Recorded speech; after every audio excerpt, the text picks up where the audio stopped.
नमस्कार दोस्तों, सावन फार्मेसी में आपका स्वागत है। आज हम human education and community pharmacy का चैप्टर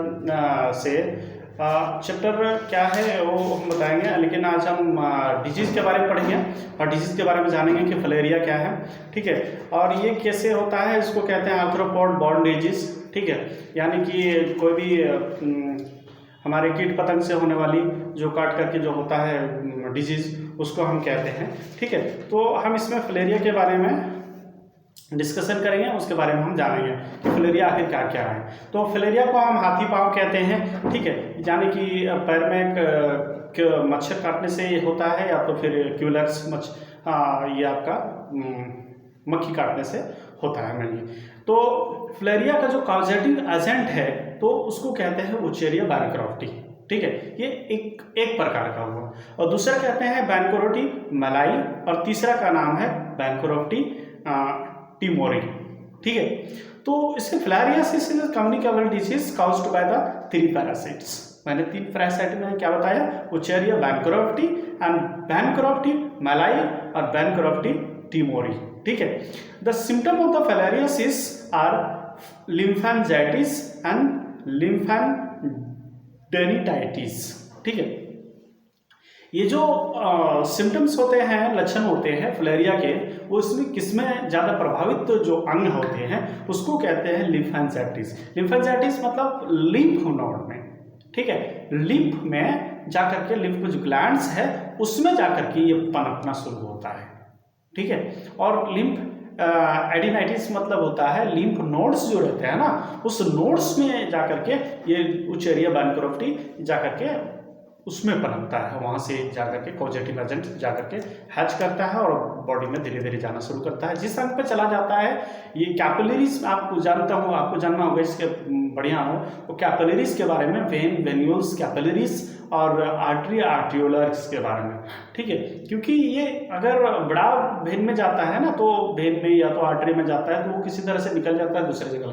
लेकिन जहाँ कैपिलरीज होते हैं, यहाँ यानी कि वेन्यूल्स और फिर क्या आर्ट्रियोलर दोनों फ्यूज होता है, और इस तरह से एक नेटवर्क लाइक होता है, जिसे जहाँ पे दोनों अगर इधर से आर्टरी मान लेते हैं तो इधर से अगर वेन मानते हैं, तो जहाँ पे वेन और आर्टरी का दोनों मिलन होता है, ठीक है, तो जहाँ से कलेक्शन होता है वेन डीऑक्सीजनेटेड ब्लड का, और जहाँ पे प्रोड्यूस कर देता है लास्ट तक जो है सो हमारा ऑक्सीजनेटेड ब्लड को, तो उस जंक्शन को कहते हैं लास्ट जंक्शन, जहाँ टीनी ब्लड वेसल्स रहते हैं, माइन्यूट जो हेयर लाइक ब्लड वेसल्स रहते हैं, उस जगह पे को हम कहते हैं कैपिलरीज, ठीक है। तो ये कैपिलरीज क्या होता है, उसी जगह पे जाकर के ये कीड़े जो रहते हैं वो अटक जाते हैं, फिर इन्फ्लामेशन होता है, ठीक है, और फिर जो है सो इस तरह से इन्फ्लामेशन होता जाता है। कुछ दिन तक जानते हैं कि चलिए कोई दिक्कत नहीं है, कुछ दिन तक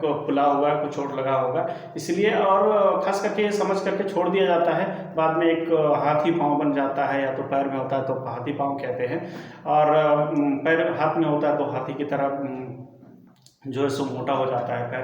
तो आप देखे होंगे, ठीक है। तो आराम में हो सकता है तो इसमें डाल दूंगा यहाँ पे, ठीक है, आप देख सकते हैं। एलिफेंटियासिस ऑफ जेनिटल, ये जो प्रभावित अंग होते हैं वो elephantiasis of genital, leg, arm और बहुत सारे जगहों पर यह प्रभाव करते हैं।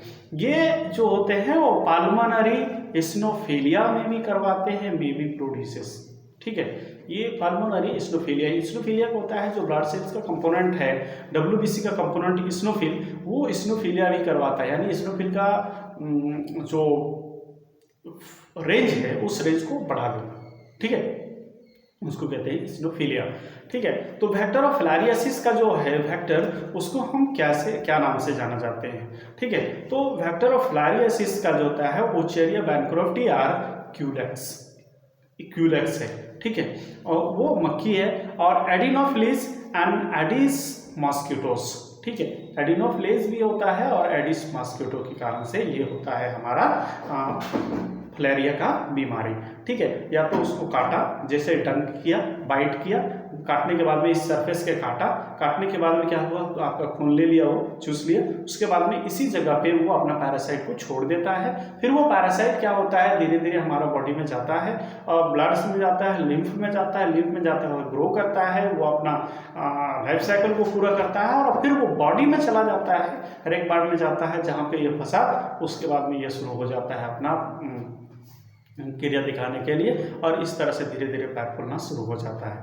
तो इसका जो होता है द फैक्टर ऑफ बैंक्रॉफ्टी मलाई एंड बैंक्रॉफ्टी टिमोरी और मॉन्सानिया मॉस्किटो के कारण से होता है, ठीक है।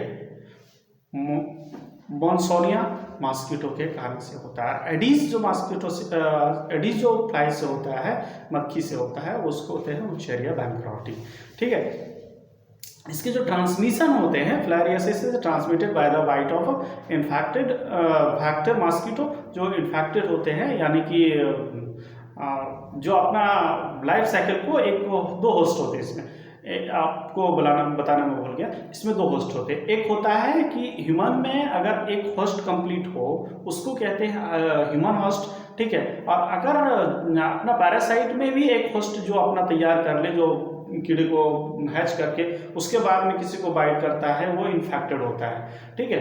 तो उसमें वो कीड़े बना वुचेरिया बैंक्रॉफ्टी, फिर वो बाइट किया, किसी दूसरे इन्फेक्टेड पर्सन को काटा, फिर उसमें बना, ठीक है, एडिस में या तो फिर मॉन्सोनिया में, ठीक है, मॉस्किटो में। तो फिर उसके बाद में किसी एक हेल्दी पर्सन को काटा, फिर उसके शरीर में ये गया, फिर वो वहाँ क्या होता है, वो होस्ट को पूरा करता है, फिर ये अपना बैक्टीरिया अपना शो करता है, ठीक है, वर्क को।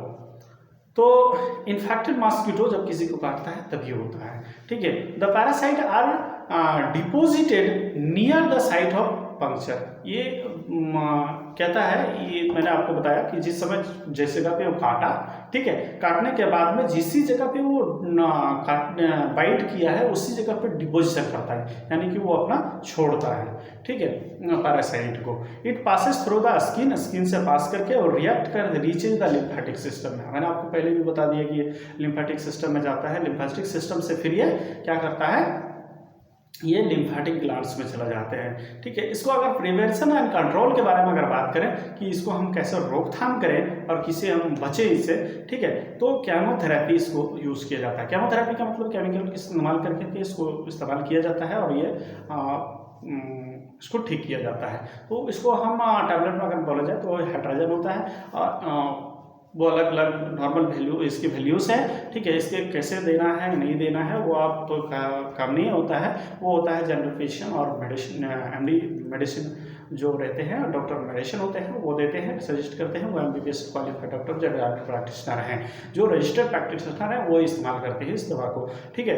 इसको कहते हैं डाइइथाइल कार्बामाज़ाइन। ये डाइइथाइल कार्बामाज़ाइन ये केमिकल कंस्टिट्यूएंट है जो इसको इस्तेमाल किया जाता है हमारा फिलारियासिस में, ठीक है।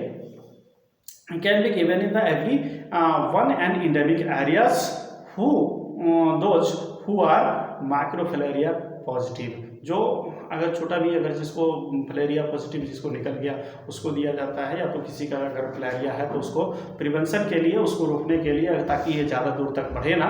ये कम्प्लीटली ठीक होने वाला बीमारी नहीं होता है, सर्जरी से ही कुछ इसको हद तक ठीक किया जाता है, उसके बाद में ये दवा से खास करके नहीं जाता है, ठीक है। तो हम अगर वेक्टर को कैसे कंट्रोल करेंगे तो हमको करना है प्रिवेंशन एंड कंट्रोल। प्रिवेंशन का मतलब होता है रोकथाम और प्रिवेंशन का मतलब होता है उसको रोकना, है ना, और कंट्रोल का मतलब होता है रोकथाम, ठीक है। तो इसको हम प्रिवेंशन कर सकते हैं, रोक सकते हैं, और कंट्रोल का रोकथाम कैसे इस्तेमाल कर सकते हैं, इसको हम कैसे कंट्रोल कर सकते हैं, इसको कैसे हैंडल कर सकते हैं ताकि हमारे बैक्टीरिया को ये ज़्यादा ना फैले और किसी को ज़्यादा बाइट ना करे। तो इसके लिए क्या करते हैं, using larvicides like Abate and Biotex. Abate और बायोटेक्स। एबेट क्या है, एक केमिकल कंस्टिट्यूएंट है। उसको क्या किया जाता है, जब नली वगैरह में गंदगी होती है, आपने देखा होगा एड्स वगैरह में आता है कि टायर में पानी को नहीं रहना जमा रहना देना चाहिए। उसी तरह से अगर आपके पास में नली है तो उस नली में भी पानी नहीं जमा होना चाहिए, अच्छे से ड्रेन होना चाहिए। ठीक है, आपके पास अगर एजुकेशन हो, अगर आपके पास आपको हेल्थ के बारे में अगर जानकारी होती है तो इसीलिए हमको हेल्थ एजुकेशन की ज़रूरत भी पड़ती है। जो डॉक्टर भी इसलिए बताते हैं कि आपके पास अगर नली हो, आप हाइजीन को मेंटेन करें, आपके पास से गंदगी नहीं होना चाहिए। गंदगी रहने से बीमारियाँ फैलती है, इसीलिए फैलती है क्योंकि वहाँ पे क्या करता है, मच्छर कीड़े गंदगियों में कीड़े अंडे देते हैं। अंडे देने के बाद में फिर लार्वा बनता है, लार्वा बनने के बाद में फिर वो प्यूपा बनता है, प्यूपा बनने के बाद में फिर वो एक या तो मक्खी बनता है या तो मच्छर बनता है। तो इसी तरह से क्या होता है कि इसको लार्वा सीरीज यानी कि उसको मारने वाला, किल करने वाला जो होता है वो इसको कहते हैं एबेट का इस्तेमाल करते हैं। बायोटेक्स ये केमिकल है, उसको या तो नली में डाल देते हैं तो क्या करता है, जितने भी उस पर नली में लार्वा वगैरह रहते हैं सारे के सारे मर जाते हैं। इसीलिए छिड़काव करना, इसीलिए देखते हैं आप छिड़काव करते हो, यहाँ पे छिड़काव हो रहा है, इसीलिए छिड़काव की जाती है। अब हेल्थ एजुकेशन के इस तरह से कंट्रोल किया जा सकता है कि हेल्थ एजुकेशन दे करके क्या आप लोगों को जागरूक करके कि लोग को इस तरह जागरूक किया जाए कि लोग गंदगी ना फैलाए और गंदगी में ना रहे। गंदगी में रहने की वजह से आपको कीड़े ज़्यादा पनपेंगे आपके अगल बगल में, और कीड़े से मच्छर मक्खी ज़्यादा बनेंगे और उस समय क्या होगा, आपको ज़्यादा करके वो पहुँचाने और नुकसान पहुँचाएंगे, आपके हेल्थ को प्रभाव करेंगे। इसीलिए साफ सफाई को मेंटेन करना चाहिए। इसको कहते हैं गुड ड्रेनेज होना चाहिए, है ना। एंटी मॉस्किटो मेजर रखना चाहिए। फिलेरियस इसका ट्रीटमेंट करवाना चाहिए। ऐसे जगह जहाँ पे फिलेरियस का ज़्यादा केस होते हैं उसको नोटिस करवाना चाहिए, सरकार को जाकर के इंफॉर्मेशन देना चाहिए और बाद में इसको जो है सो वहाँ पे जब दवा भी आती है तो लोगों को खाना चाहिए। क्योंकि बहुत सारा हम देखते हैं दवा आंगनबाड़ियों में आती है और लोगों को दिया जाता है, लेकिन लोग ऐसे नहीं जानते कि डॉक्टर जो सरकार है जुट्ठू में ऐसे दे दिया गया है, इससे खाने का नशा होता है। हाँ, नशा होती है लेकिन इसे इस्तेमाल करना चाहिए, क्योंकि सरकार आपके लिए पैसा अगर खर्च करती है तो आपको भी दायित्व बनता है, आपका भी एक दायित्व बनता है कि आप उसको फॉलो करें। ठीक है, इस तभी हमारे डिजीज़ पे कंट्रोल की जा सकती है। आप हमारे वीडियो को जरूर लाइक करें, शेयर करें, कमेंट करें और खासकर से आपसे अपील होगा कि आप हमारे वीडियो को जरूर देखें और अंतिम तक देखें और लाइक ज़रूर करें। Thank you, have a nice day, have a nice bye.